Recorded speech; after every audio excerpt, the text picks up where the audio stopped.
I just want to pray quickly, and then we'll read the passage and look at the Last Supper, and we'll go through what that is just now. So let's just pray. Dear Lord, thank you so much that I'm able to do this video and send it to the YF, Lord. I thank you that we have technology to be able to keep in touch and to not lose that connection with each other. So Lord, I just pray that in this pandemic where things seem crazy, people are getting ill, Lord, I thank you that you're in complete control of all of this.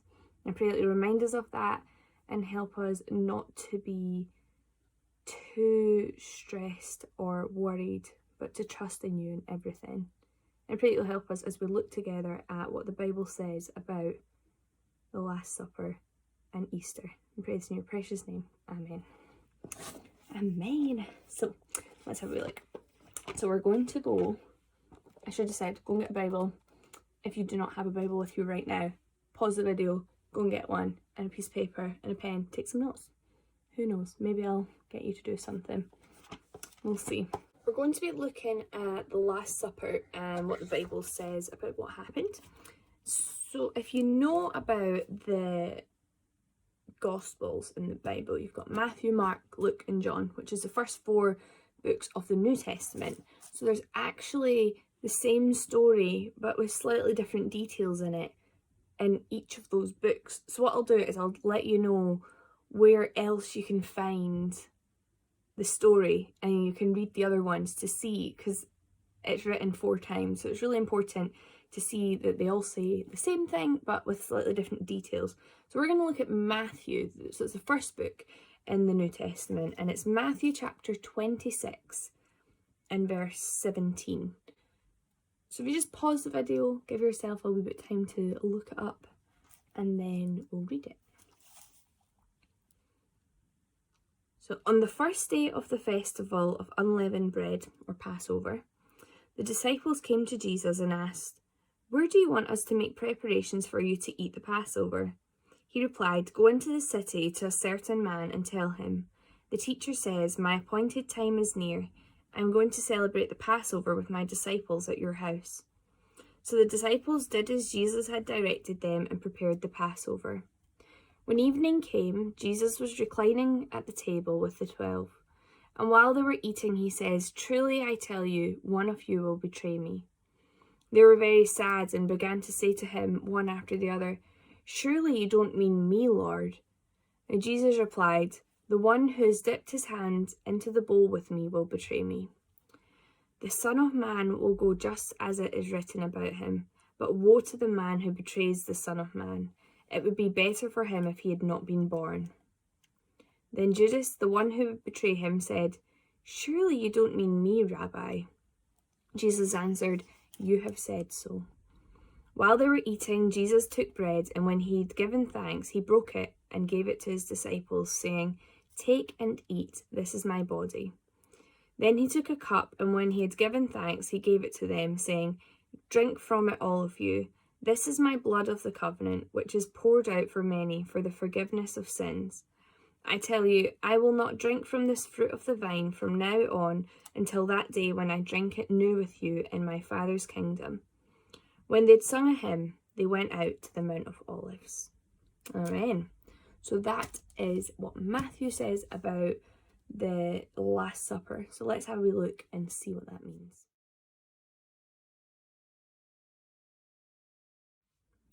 So I just put the other passages that you could read that tell the same story as the one we just looked at in Matthew. So feel free to look at them now, or if you want to have a look some other time, take a wee note of them, write them down, go have a wee read later. You've got all this time now, you can go and read these other passages in the Bible. So I might mention a couple of details that are in those stories that we didn't really read in Matthew. So if you want to know what I'm talking about completely, have we read at them. But don't worry, I will explain everything as I go along. So before we look into this properly, let's just think about this fact. We've looked before at different YFs and stuff, who Jesus is and things about him. So we know that he was both fully man and also fully God. So Jesus knew every detail about what was going to happen. He knew he was going to die. He knew how he would die. He knew perfectly what the plan was. He even knew who was going to betray him, and we see that in the story. But because of his human nature, he would have still had emotions. He would have felt the hurt of being betrayed by his friends. This was someone who'd spent years hanging out with him, learning from him, being with him a lot of the time. They were friends, and he betrayed him. He would have known the hurt of that. I'm sure most of us know the hurt of that friends can cause. He would have known the pain his human body would have had to go through when he was being crucified on that cross. Yet in this story we see him, with all this knowledge, sat at a table having a meal with his friends just the day before he was going to die. Now at this time in the Bible, the Jewish people were celebrating a festival called Passover, which I think in the Bible version I read, it was called the Festival of Unleavened Bread. It's also known as that. So that had been celebrated for years. It had been celebrated since the time of Moses, when God brought his people out of slavery in Egypt. So the disciples then asked Jesus where they were to eat the Passover meal that night.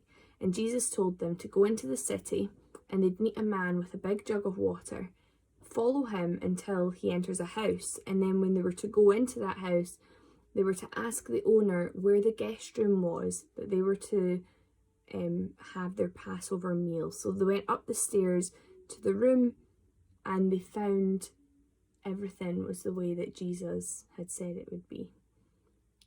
In the passage I left for you to read from John, the book of John, there's a bit more detail into some of the goings on of that meal. So later into the evening, Jesus went up to the room with the rest of the disciples. So there was 12 of them, and they sat down to eat. And during the meal, Jesus got up and filled a bucket with water so that he could clean the feet of his disciples. Now think back, in those times, they didn't have shoes that would have protected their feet very well. The ground would have been filthy. They would have been smelly probably. They could have stood in anything. Probably just had sandals, really basic shoes. So their feet would not have been the cleanest. Someone who is the Son of God, you wouldn't expect to be cleaning the feet of his disciples. So yeah, he says he was going to clean their feet. And some of them says, no, Master, you cannot clean my feet. I can't have you doing that. But he was trying to set an example of how they should live and how we should live. Jesus is the Son of God, and he came to earth to serve and to save. So an example that we should all follow is doing as he did, to love and serve others. And that's one of many stories that Jesus displayed in the Bible about how we should live our lives.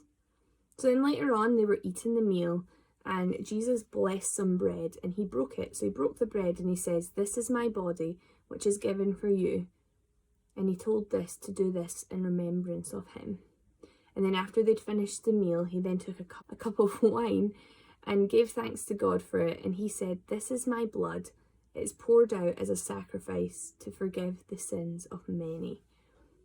So then you'll maybe have heard this passage being read before, probably in church and communion. So this is the meal plan that we follow when Christians take part in communion at church. So they have bread and wine or grape juice or diluting juice, whatever it is that's there, and we take a little bit and take it together, just in the same way that Jesus did in this meal. And that's where communion comes from, and it's our remembering of Jesus and everything that he did when he died on the cross, which we'll hear about tomorrow. So yeah, it's really cool that we still do that today, and Jesus did that with his disciples years and years ago. But that is what he was doing. He was saying, you should do this to remember me and the sacrifice that I made for you. So then he went on to say that one of you here will betray me. So he was saying to his disciples, one of you are going to betray me. And they were all really upset, and they were asking, am I the one? Am I the one? Who's he talking about? So then Judas, one of the disciples, is also written as Judas Iscariot. He asked Jesus, am I the one? And Jesus says, you have said it." So none of the other disciples knew this, but Judas knew that he would be the one that would betray Jesus. Even before he went to this meal, he'd agreed to betray Jesus. He'd made a deal with some of the Roman soldiers. So he knew himself that he was going to do it, and Jesus knew that also. So then Jesus sent Judas off to do what he had to do. So basically, he left to go and tell the soldiers where Jesus was. But that's a detail that comes on a bit later. So we do see that Judas does betray Jesus. He's handed over to the Roman officials who took him away so that he could be crucified. And like I said, yeah, you'll hear about that tomorrow, about what happened then. Jesus was about to fulfill his purpose on earth, to save the lost, the people, the sinners. He came to save them and give them hope. The ultimate servant sacrifice wasn't just cleaning feet, it was sacrificing his life for the lives of others. Now, one of my favourite verses in the whole Bible is from the book of Romans. It's chapter 5 and verse 8, and it says, "But God demonstrates his love for us, that while we were still sinners, Christ died for us." That is why we remember him and his sacrifice on that cross, so that we can follow his example to serve others and share the good news of why Jesus died on the cross. Now, at this point in the story, you might be thinking, where's the hope in that? Where's this hope that people talk about in Jesus? He's literally been sent off to be killed. He's been led off to his death. But we'll see over the next few days, and I won't spoil too much, that his death was the ultimate sacrifice, and it was needed to defeat sin and death in this world. He is our hope for the future, our hope in life and death. And I find so much joy in that. I'm so excited to think about how Jesus died for me, and he died for you and for all of you, if you will just give your life to him. And I just think that is the most amazing news in the whole world, and we're called to do that. So that's me telling you, and I want to tell people for the rest of my life, because I have that hope in Jesus. But I won't say much more about what else happens in that story, because I'll spoil it for what's to come. But yeah, I hope that just gives you a little bit more understanding on kind of the run up to Christmas. I hope it gives you a bit more understanding on the run up to Easter and kind of what happened in that story. But let me just pray and thank God for his word and for Jesus, and then yeah, you'll not need to listen to me much more. So let's just pray. Dear Lord, thank you so much for Jesus coming to earth and for all of his teachings and all of the things that he did, the miracles he performed on earth. And I just pray that you'll help us to look at those and see them as good, but look at this story of Easter and really understand that sacrifice that was on the cross. Jesus on the cross so that we could be saved from our sin.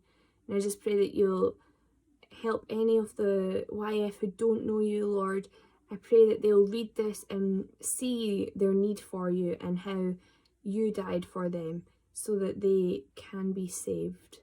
So Lord, I thank you for this story. I pray that you'll help us all to really think about how we should live and be more like Jesus and serve others and love others in all that we do. And I just pray that you're with us in this lockdown in the same way that you had complete control over the death of your son on that cross, Lord. You have control over coronavirus. You have control over every bad thing that's happening in our life, and you have control over all of the joy and happiness that we can have. So I pray that you'll give us hope in that and help us to really just focus on you in everything that we do. And pray this in your precious son's name. Amen. I'm so glad I got to make this wee video for you. It feels so strange just talking to myself in this camera. But yeah, it's really good, and I look forward to chatting to some of you on the Zoom calls and whatever we've got planned. So I'll hopefully see you soon. I'll keep praying for you all, and you know where we are. Just drop us a wee message if you need anything as we work out this strange time in our lives. Love you all. See you all soon. Bye.